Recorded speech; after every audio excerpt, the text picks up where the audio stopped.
اور یہ جو مسجد کا امام ہوتا ہے، مقتدی کو ایسی عقیدت ہوتی ہے، اور جس مقتدی کو عقیدت نہ ہو اس کو تو مسجد چھوڑ دینی چاہیے، کسی اور مسجد میں چلا جائے۔ امام کے ساتھ بھی عقیدت نہیں ہے تو بتاؤ عقیدت کس کے ساتھ ہوگی؟ اگر امام میں کوئی چھوٹی بہت کمی بیشی ہو اس کو مت دیکھو، امام امام ہی ہوتا ہے۔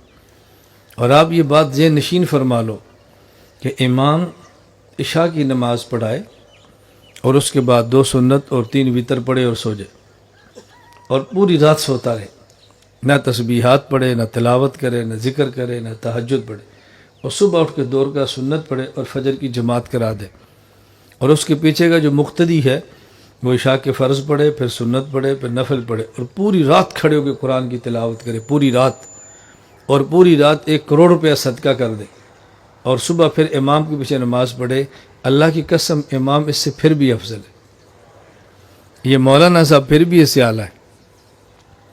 میری عادت ہے میں کوئی بات بغیر دلیل کے نہیں کرتا۔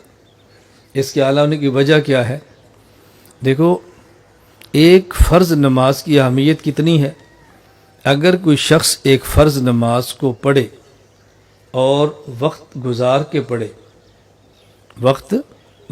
پڑھے تو پوری زندگی انسان نوافل پڑھتا رہے، یہ جو وقت گزار کے نماز پڑھی ہے اس کا تدارک نہیں ہو سکتا۔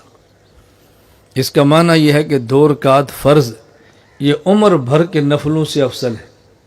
آدمی اگر 2 رکعت فرض پڑھ لے اور ایک طرف 2 رکعت فرض نہ پڑھے، اور آدمی 2 لاکھ نفل پڑھ لے تو 2 رکعت فرض کی برابری نہیں ہو سکتی۔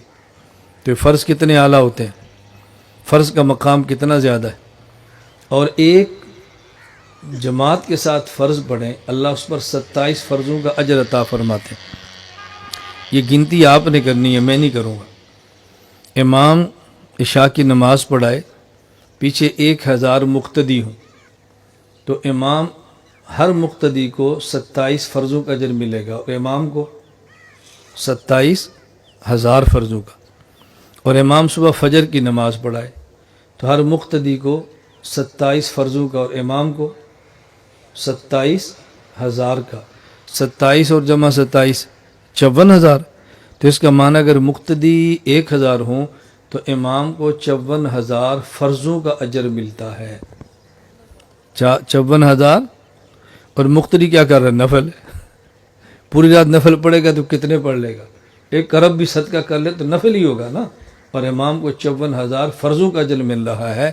اس لیے اگر امام صاحب خراٹے مار کے سوتے بھی رہے نا، اور یہ حاجی صاحب کھڑے ہو کے عبادت بھی کرتے رہیں، امام کے برابر نہیں ہو سکتے۔ اس لیے اپنی اوقات ذہن میں رکھا کرو کہ میری حیثیت کیا ہے، میری عبادت کیا ہے۔